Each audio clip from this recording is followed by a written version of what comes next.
Yeah, I was enjoying the banter. I was a part of it. Right. I just have the one brother, but we had my cousin was one of my cousins was there, and there were uncles and aunts and various people, and we Goodwins love to banter and to have fun in any situation. But yeah, right before when they said we're ready to take you, at some point things get real. That's when it hits you, right? Yeah. And I asked for the room because I said, I just need a minute. I said, I'll call you.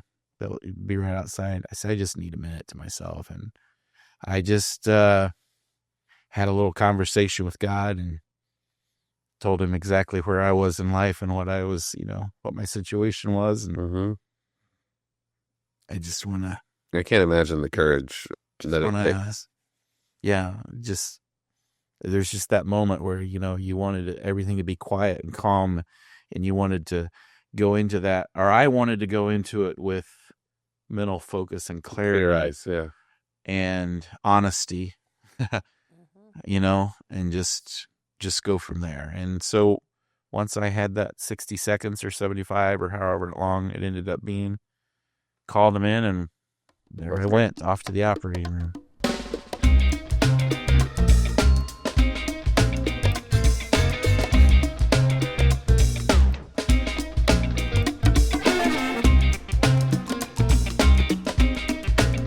Hello, everybody, and welcome again to another edition of the Alliance Group podcast. So excited to welcome in two very good friends, Mr. Dwight Goodwin and Laura McElroy from Five Rings Financial. Very, very stoked to have you guys here. There's a very powerful story that Dwight and Laura actually traveled here to Stratton Studios to share. And while we were here, we thought we would shoot a podcast on it. So thank you guys so much for joining us and for flying all the way out here to Atlanta to share your story. Thank you for having us. It's been a heck of a 6 months for you, Dwight, and for you, Laura. We're gonna get to that. But I'll start with this for those of our viewers who don't know.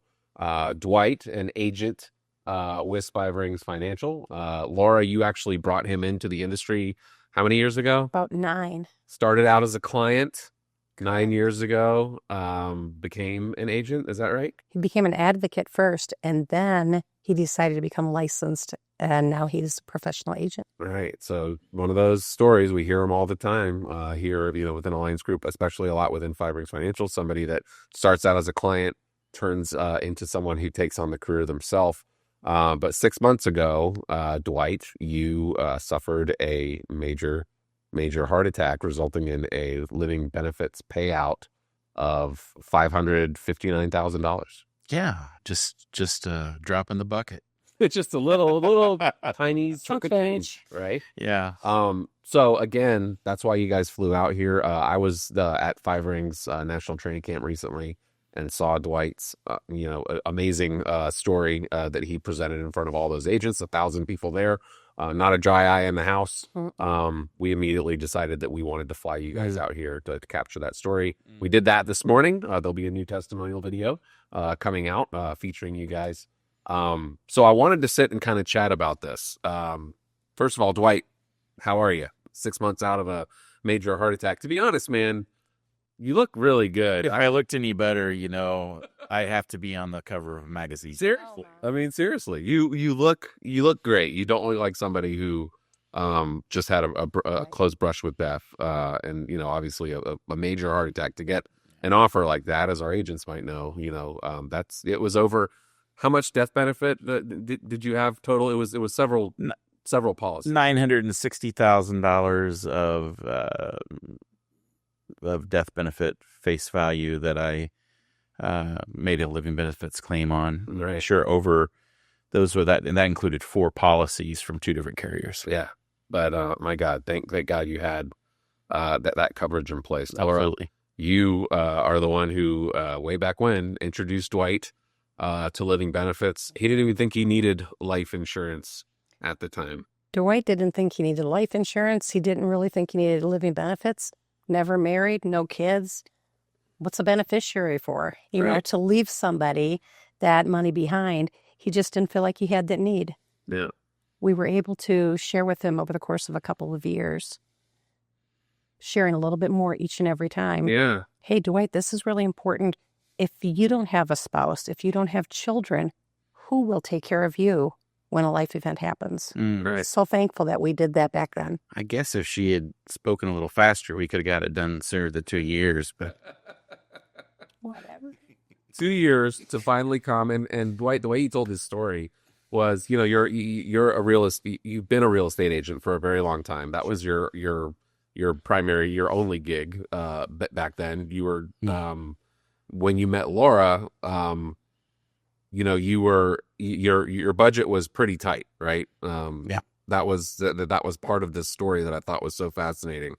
I think you ended up putting together finally when you decided to put living benefits in place. It was a $44 and that's close. 44. What is it? $42. We'll just call it $42. No, I like it. $42.76. 76 cents, man. You know what? That 76 cents was important to me. That was. Because he was fighting to come up with that amount of money to get that amount of coverage, an amount of coverage that he felt like that would sustain me if I had that life event. Right. So that 42.76, yes, I think that was really important. Yeah, and it obviously was. The thing I love about that, the part of the story is that, you were looking to get this coverage in your life. And you even said you called your cell phone company and like switched to a different plan to save a few more dollars a month, so you could add that to that $42. To create that $42. I mean, yeah, you really saw the value of this, Dwight, and thank God you did, and thank God Laura McElroy was in your life. And it's crazy to think how different things might be if both of your paths had never crossed. Right? Yeah. I think just on that Sprint policy that I had, or the Sprint phone, not policy. Right. The Sprint, I think, as I remember it, it was costing me just about $40 a month, and I dropped it to $25. So it refinancing your finances. Refinancing your finances is one of the things that Laura and Five Rings talk about all the time. So, yeah. I mean, if I hadn't had that extra $17, I'd be looking at $25 a month. And what would that have bought me? Maybe $100,000 policy? Right. I don't know. Yeah. It's pretty incredible. Mm-hmm. But the way this story kind of unfolds is you bought the smaller policy just to get something in place. Right. And then later, you come on board with Laura and start first by inviting, I think, 60 of your real estate clients. You referred them to Laura before you ever joined. Right. Got your license and were able to sell policies on your own. Right. And Laura the entire time was like, dude, I mean, I'll take all your referrals, but. Right. But I saw something in Dwight that I don't really think he saw in himself. I saw the passion he had for real estate, but even more important, the passion he had for helping people and doing the right thing, getting them into the right home. And I thought that was such a unique perspective from who he is. Yeah. How that can transition into helping them stay in that home if a life event were to ever happen. The conversation does kind of go hand in hand, Yeah. or can go hand in hand. It can go hand in hand. And, so the background on me in that situation was I had come from the banking industry, which is what I did when I was in grad school, just so I'd have a job where I get out at 4:30 or 5, right, and just be done and go to school, right? So I went from a job where I was helping people get 0.25% interest rate better on their CDs to selling homes, which was a big step up, and as far as a personal reward factor, helping people with those big purchases in their lives and their dream homes and helping them move from point A to point B in their lives. And then I go to helping people with their retirement plans and with these strategies, these beautiful indexed account strategies that we have where you can't lose any money, but you can gain the upside of the market, and living benefits life insurance. Yeah. So there has been a path in my life where I've sought significance. I want to make an impact. I want to do something, and I am relational, and I love people, and I want to help. Yeah. It's one thing I've said about this industry is, we have the ability to truly impact lives, and I've always used does the teller at the bank, do they think they impact people's lives? Well, sure. I mean, you can impact someone's day, by being polite and kind and helping somebody with their problem.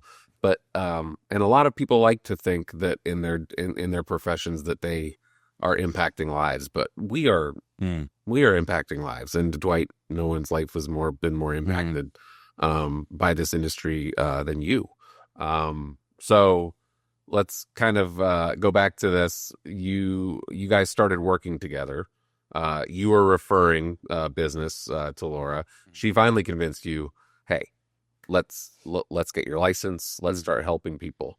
And then when you got to that point in your career where you're still doing real estate, but you're also working with Five Rings Financial and helping people get these living benefits plans in place for themselves. So you start doing better, and then you start adding coverage, right? You're no longer so squeezed. You're $42.76 a month.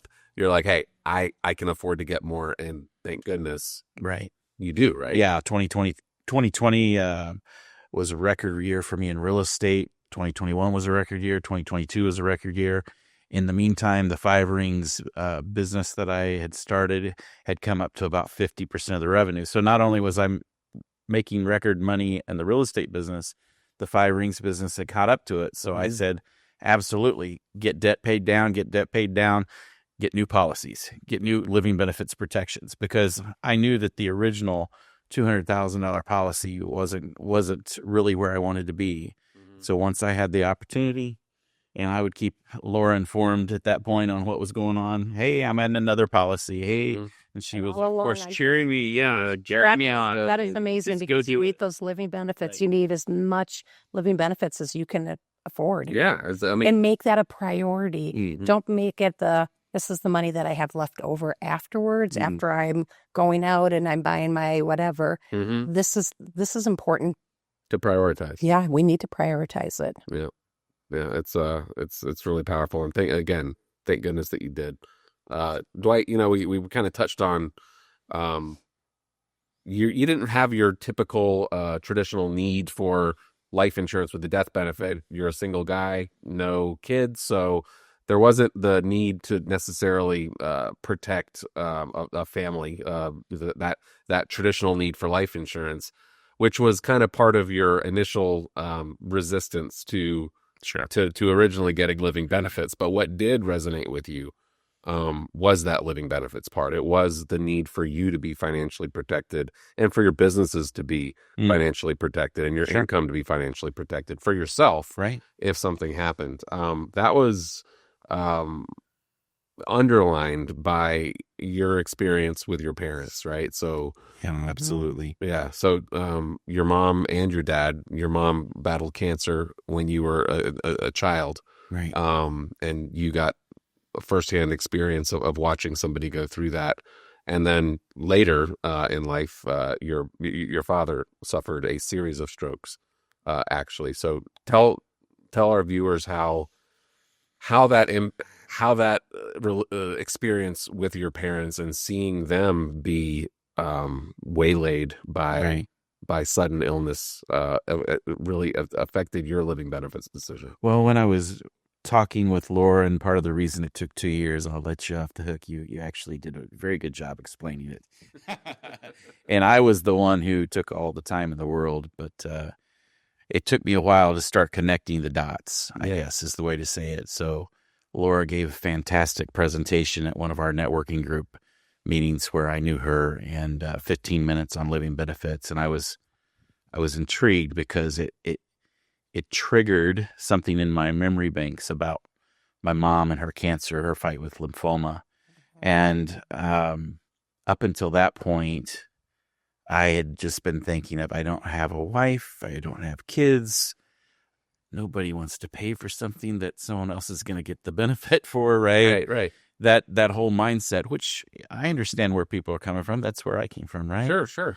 But when she introduced that critical illness piece in her presentation, of course my mind went back to my mom, right? Yeah. And my mom fought cancer for 3.5 years. And to my understanding, she kind of used up her health policy at that time. And my dad when she passed away, she had actually, Dad had actually accumulated $1 million almost in medical debt. This is in the early 80s where $1 million. Early 80s where $1 million is crazy, right? She passed away in 1983.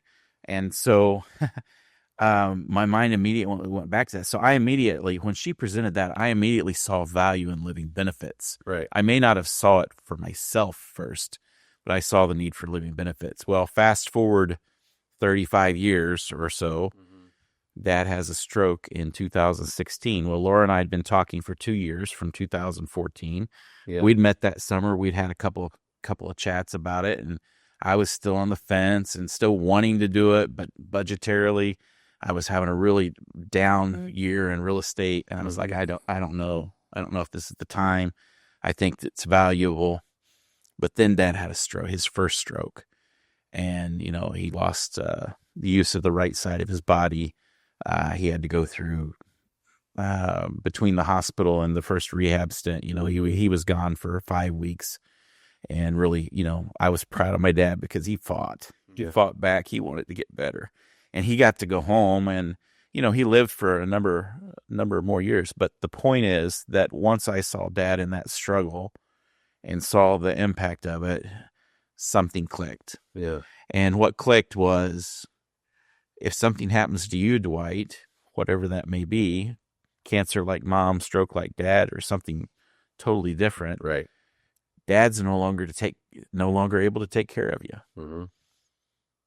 My brother Dan had his own family, kids, grandkids, granddogs, and grandcats. Great.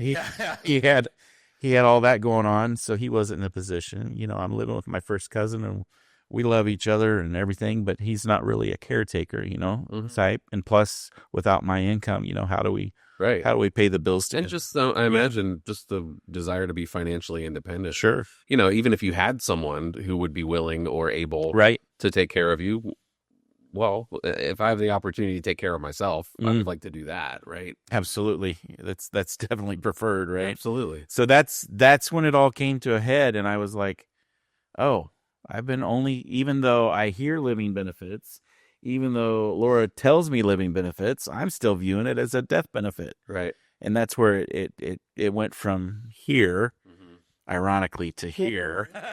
Since this is what failed me. Well, let's that perfect segue, of a nice morbid segue there. So let's talk about it. You get the living benefits in place. You get that first policy in place. Thank goodness Laura is not only consistent but persistent, as you said earlier.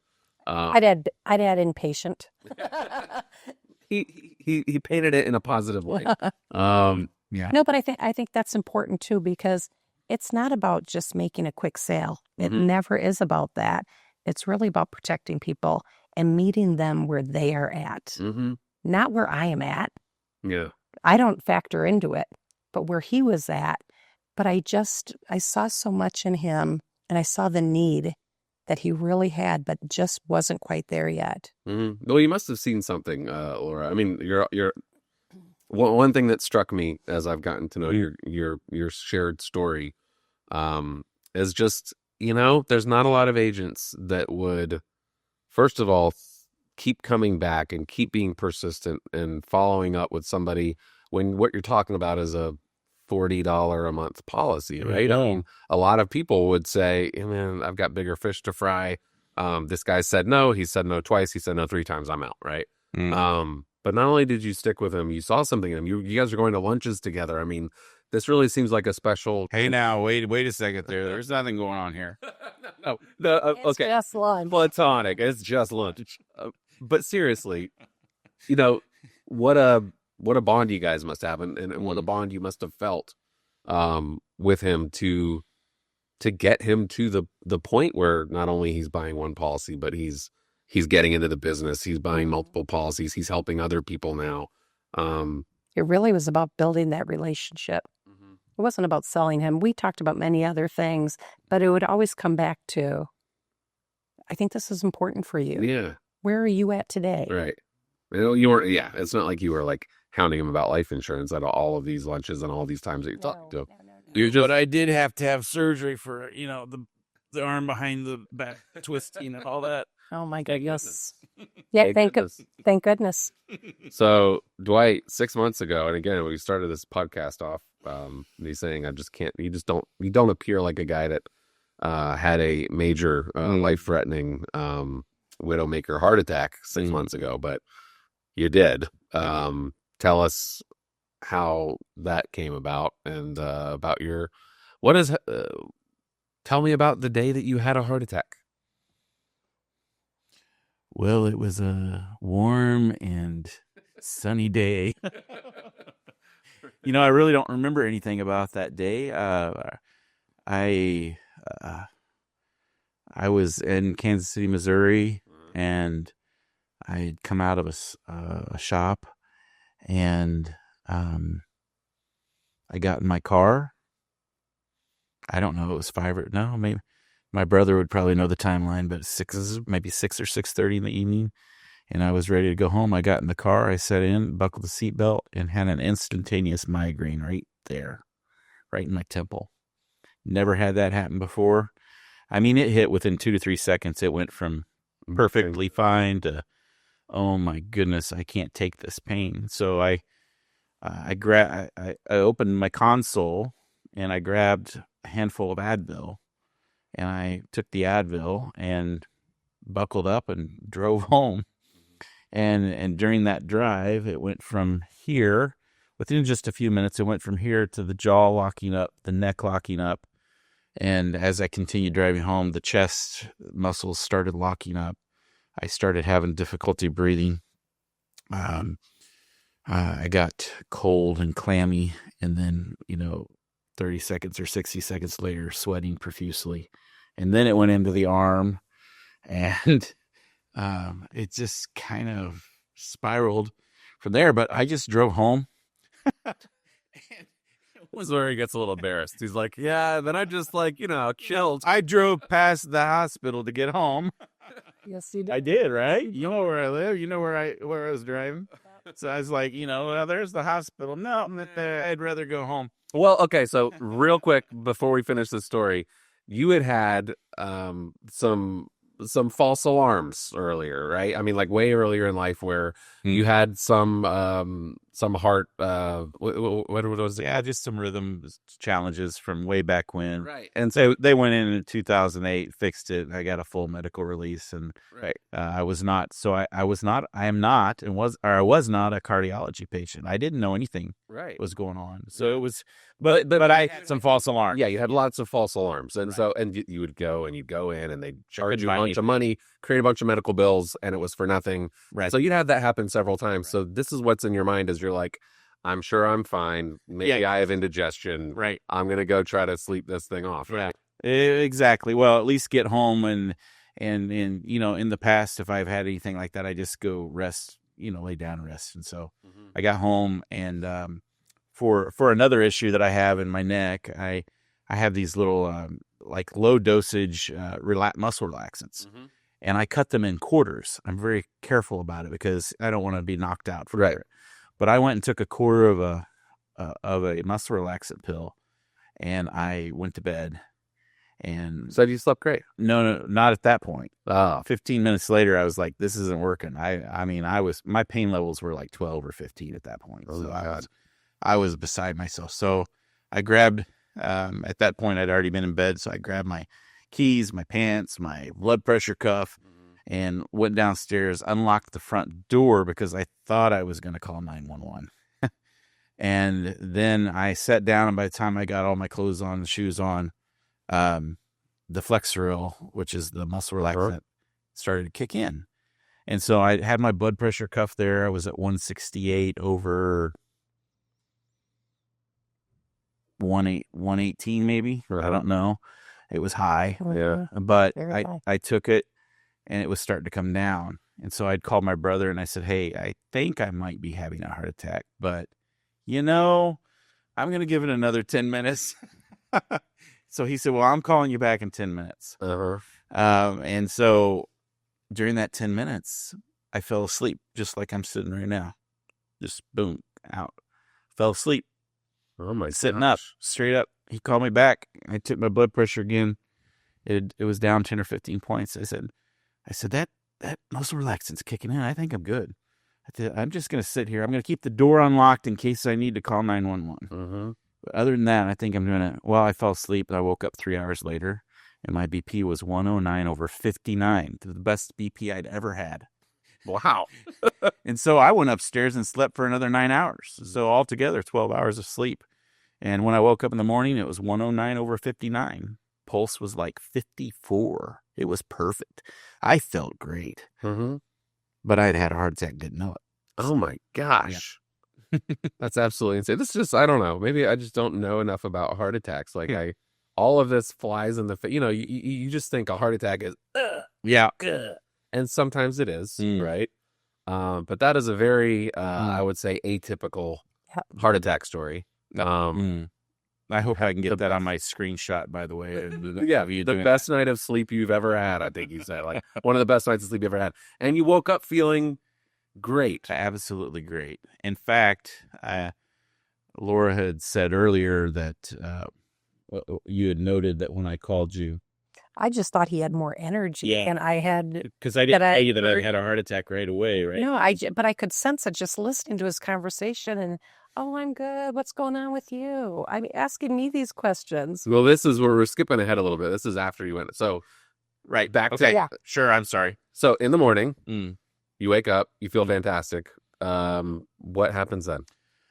I get up and start about my day doing all the things that I do, you know, and towards lunchtime, I decided to go to the kitchen and had a nice salmon fillet, and I was preparing that. And I just started feeling jittery. Just, you know, my hands started shaking. And it's funny because all the other symptoms, I think I told you I had every symptom. Yeah, every symptom. Except for nausea.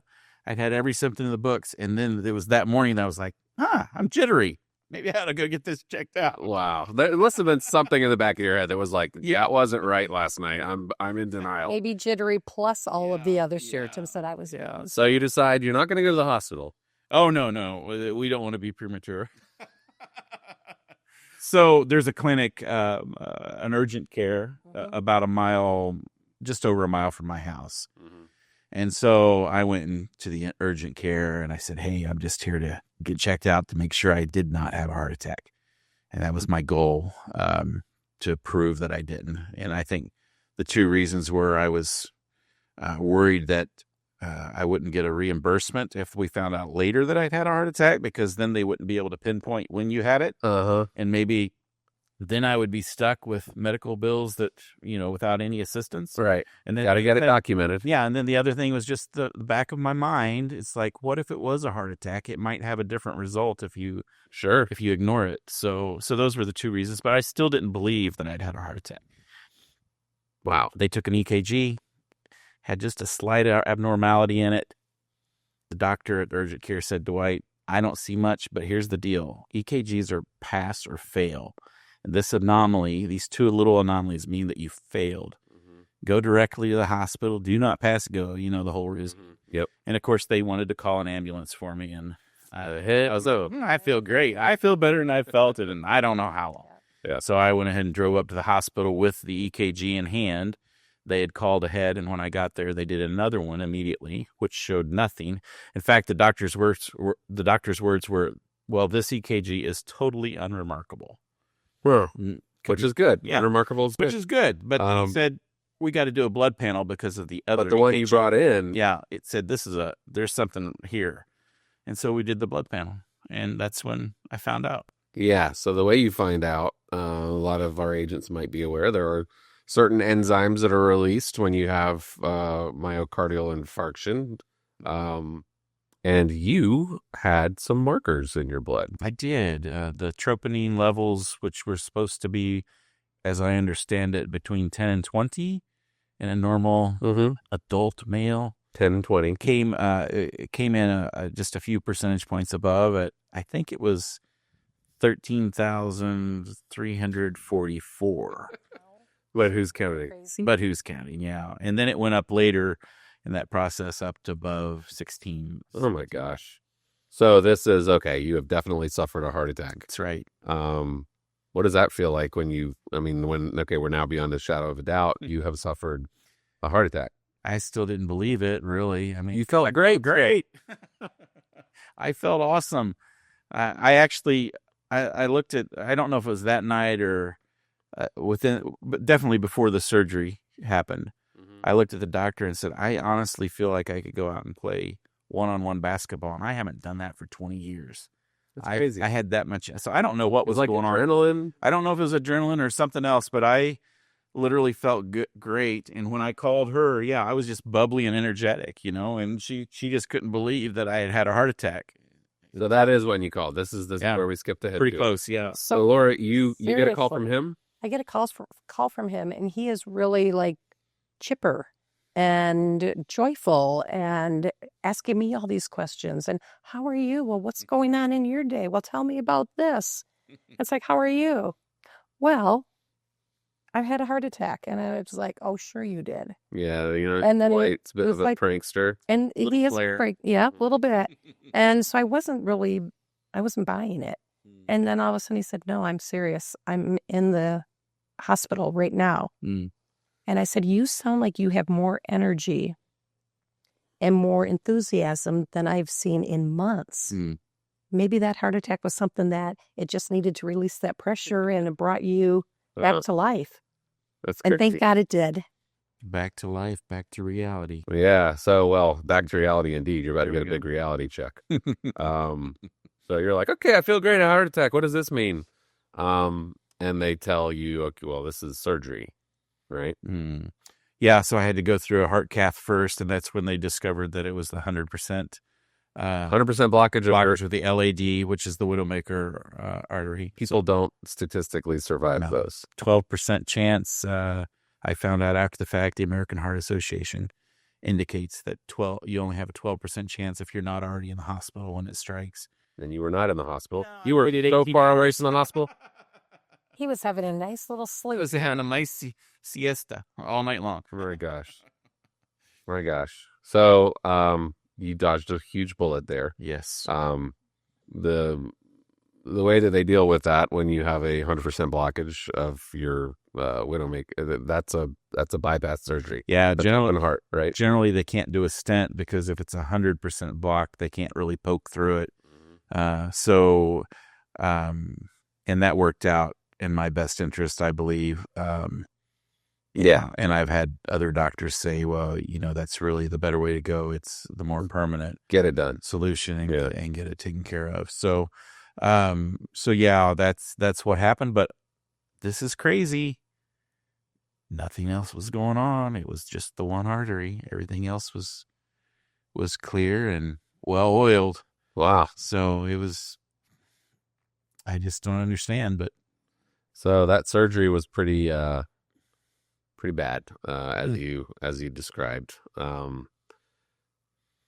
Going under, you described, your brothers, I think were there. Laura came to the hospital at some point, but, you were keeping it real light, and there's a lot of joking going on and as they were answering questions for your family about the process and the procedure and all that stuff. And then there was a moment right before you went under where you asked everyone to leave the room, right? Right. Yeah. I just, I was enjoying the banter. I was a part of it. Right. I just have the one brother, but we had, my cousin one of my cousins was there, and there were uncles and aunts and various people. And we Goodwins love to banter and to have fun in any situation. But yeah, right before when they said, we're ready to take you, at some point things get real. That's when it hits it, right? Yeah. And I asked for the room because I said, I just need a minute. I said, I'll call you. They'll be right outside. I said, I just need a minute to myself. And I just had a little conversation with God and told him exactly where I was in life and what I was, what my situation was. And I just want to. I can't imagine the courage that it takes. Yeah, there's just that moment where, you wanted everything to be quiet and calm, and you wanted to go into that, or I wanted to go into it with mental focus and clarity, Clear eyes, yeah. and honesty, and just go from there. And so once I had that 60 seconds or 75 or however long it ended up being, called them in, and there I went off to the operating room. And I've had surgery. I've gone under twice. Once for my shoulder. I had like a shoulder separation, had to get fixed surgically, and the other for wisdom teeth removal. And in both of those times, it's scary. Going under is scary, but I can't imagine what it's like going under knowing they're about to crack my sternum open and go into my heart. And it is not at all statistically unlikely that when I close my eyes, I might not. Right. I can't imagine how scary that is. Yeah, it's it'll get your attention. Yeah, I'm sure. My dad. So you wake up. And this is the worst part, you said. It was the worst part. And first of all, I will say that the surgeon did a phenomenal job. Mm-hmm. Unbelievable. That's awesome. But there was one thing that was missed in the education part of that for me. And the part that was missed was they told me I would be intubated, but they didn't tell me that I was going to be restrained. Which I didn't know either. I didn't realize that was a thing. If you don't know that you're going to be tied down and you wake up with a tube down your throat and you have zero way to communicate with them, to tell them what's going on. So I didn't tell you this part of the story, but I have a lot of back challenges. I had a Charlie horse in my back for 6 straight hours in recovery and couldn't tell them. So I also had saliva filling my mouth. Now, according to what I understand, there's no possible way I could have choked, but I didn't know that. And I felt like I was choking because, there was literally, this is gross. This is gross, but there's literally saliva pouring out of the sides of my mouth because my mouth was so full. And they had the device there that sucks, just like you have at a dentist office, little suction tube thing. Maybe they came by when I wasn't alert yet and were doing that. But when I became alert, I thought I was choking. I discovered this was tied down. So eventually, when my head started clearing, I raised my leg up and I took my finger and I started spelling words to the night guy who had come on. So it wasn't until that evening. I had surgery at 9 a.m. It wasn't until the night nurse came on after 7 o'clock when somebody started paying attention to me. Because I was like making racket and they were just like, "Oh, come on, oh, you just calm down. Calm down. It's okay. Yes. You're in recovery." Like, I know I am. I know I'm in recovery, but I need help. Oh my God. So thankfully, that guy, his name was Jeff, an RN at Olathe Hospital. Man, good Lord, I wrote up a big positive review of him, and that everybody should Yelp review. Yeah, right. Yeah, Yelp. Yeah, I think they give that at hospitals these days. Yeah. Oh my God, you literally described that as torture. Yeah, like you feel like you know what torture in the middle of it because you're so frustrated. Nobody's listening. Everybody's trying to calm you down, but you're restrained and you've got this feeling. And at some point, my brain started going there. It's like this must be what soldiers in war who are being tortured, people who are captured, being tortured because there's zero control. Yeah, had zero control. Helpless, couldn't do anything. Golly. Okay, so that was the worst of it. But now you're coming out of it. It's clear there's going to be a long recovery ahead.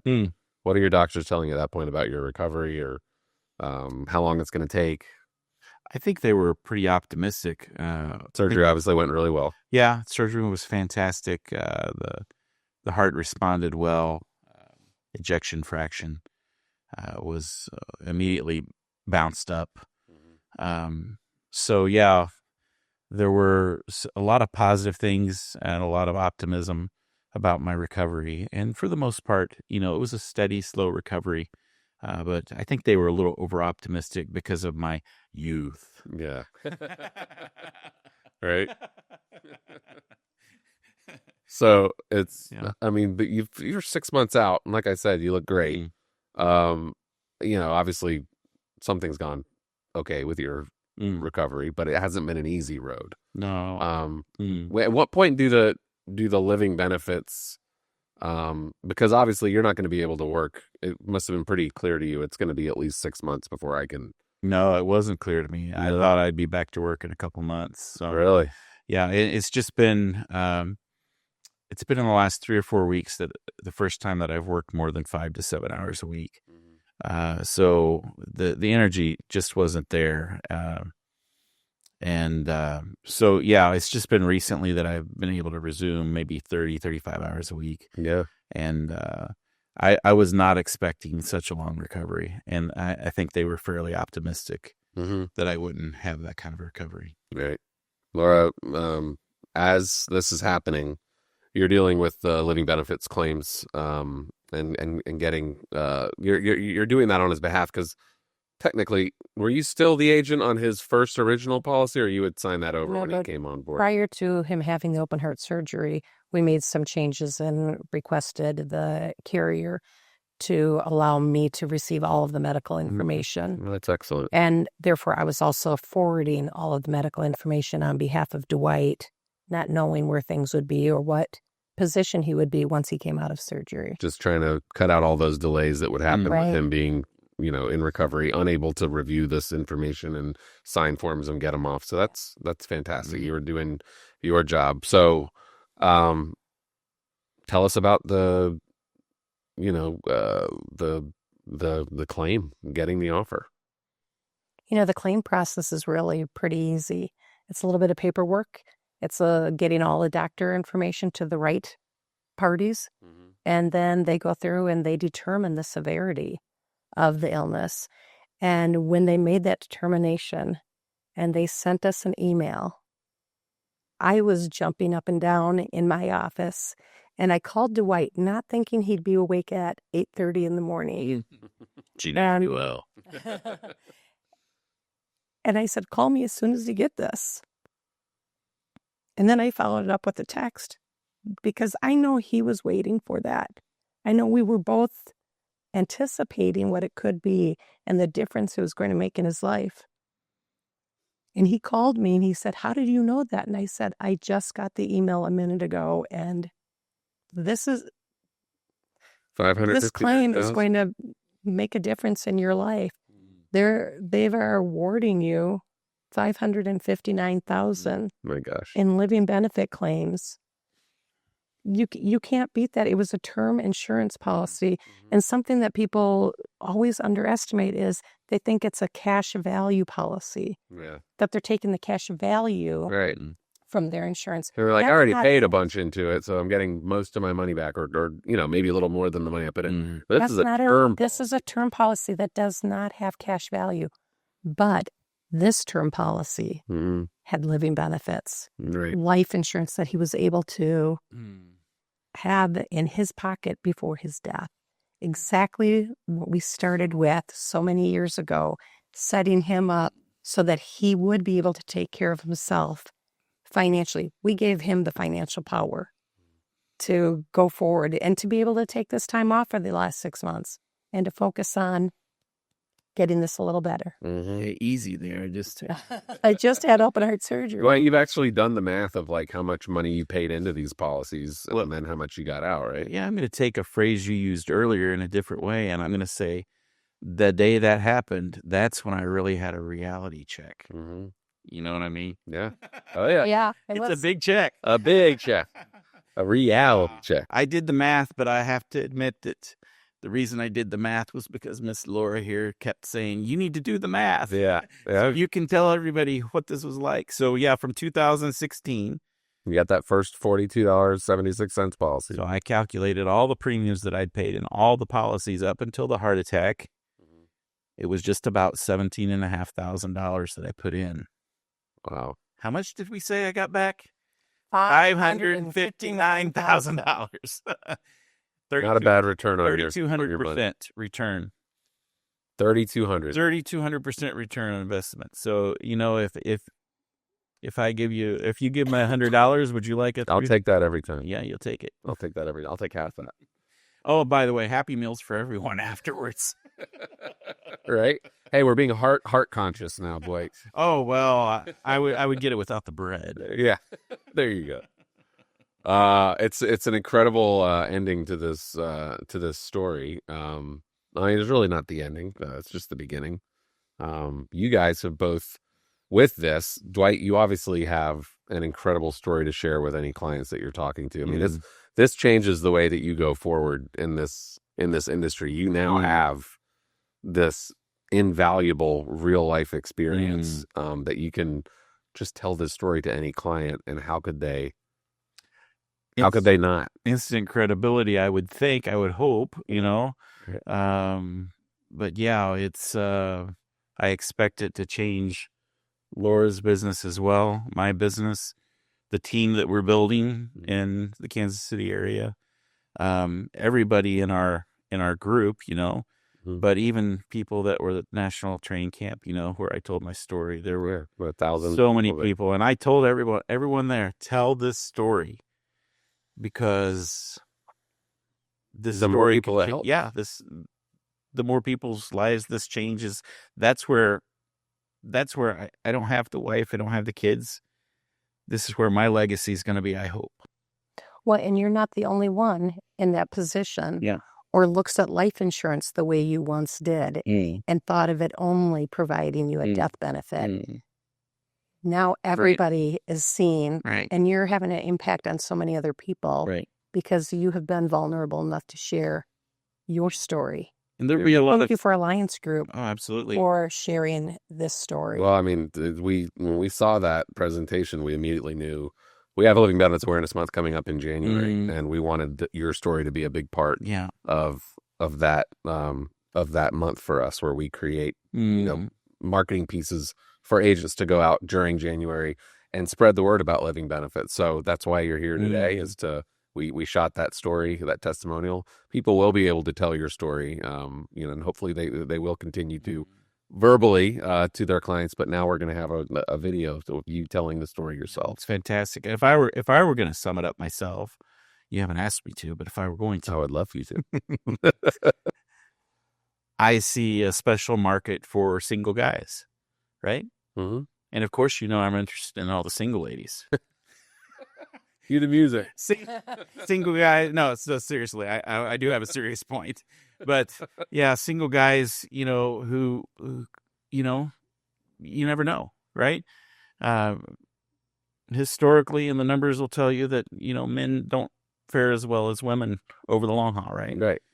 And I see a market for me for younger people as well, single people. Yep. Absolutely. I want people to take away that when you get your first policy, it's not your last. I want people to consider that layering strategy. If you only have $50 or $100 right now, get what you can, when you can, while you can. Yep. Right? While you can. And then if your situation improves, you get the job, you get the bonus, you do whatever. Layer that with additional protections.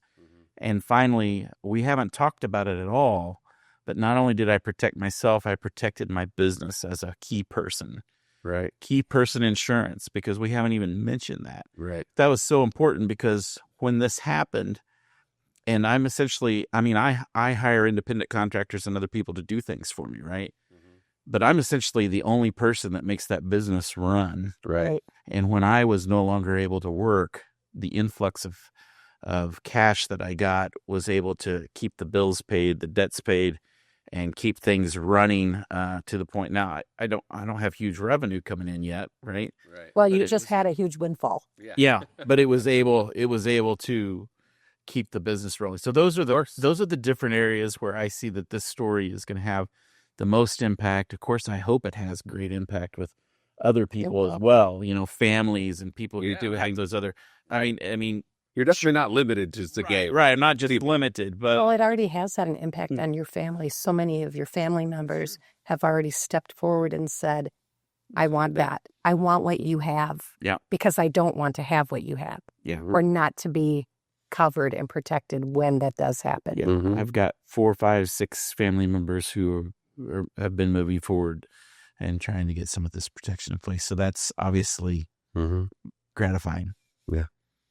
Dwight, Laura, you guys are awesome. Thank you guys so much for visiting us at Stratton Studios and for sharing that story. I know that our video marketing team, our guys, are going to do an amazing job at putting that story together and making something that all Alliance Group agents can share out there, share your story, and just protect hundreds, thousands more with this protection that's been so good to you and changed your life in such a profound way.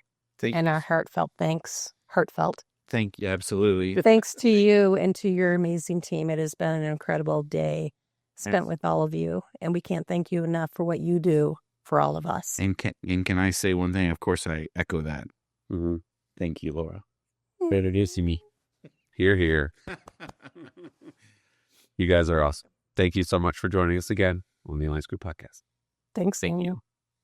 That was sweet.